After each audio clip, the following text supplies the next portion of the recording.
And Council, I will be quick, had a few comments just to follow up on the memorandum that I sent you. I think you are clear that the administration's position is to keep the $1.20 tax rate in tow, which I think we heard from a variety of people with different perspectives today. So one, I know that it is a very difficult decision for the council to make, and there are a lot of different positions on it.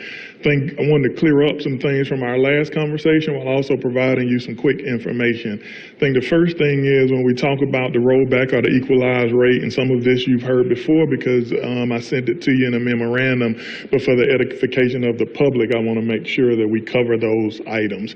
So when we talk about the rollback rate, we don't want to talk about it as a mandatory limit because by definition, that's not what it is.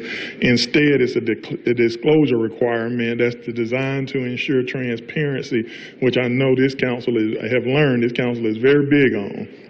And so it's making sure that as we calculate the levy, we inform the public if there is any change that is occurring beyond the 101%. And it also needs to be based on our requirements and our needs for that increase for which we would express through our budget documents, the memorandums that you receive in a variety of other ways, including the public hearings that you have during the budget hearings for which we've done. For Richmond, I think that part is simple. We've made a lot of commitments that we've gone over quite a bit. I think you even heard from some of our SEIU partners and others that we have, a variety of commitments that we have to keep. Valuable commitments, by the way, that are everything from our employees, our programming, and the safety of our residents, which is paramount. To that end, also it's important to highlight that when we talk about the real estate tax rate, it's not the driver of rising tax bills.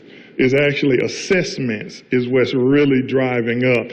I think I was in the hallway and heard somebody say that the rate itself has been the same for the last 17 years. I actually didn't know that. But the assessments have increased, meaning the values of people's homes have increased. Now, in some circumstances, that's not always good. In others, that's actually very good.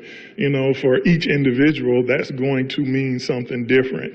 But I also, want to highlight that with those assessments going up, it proves one thing, which is very different than the narratives that I've been hearing, and that's that people want to live in Richmond, in the city of Richmond.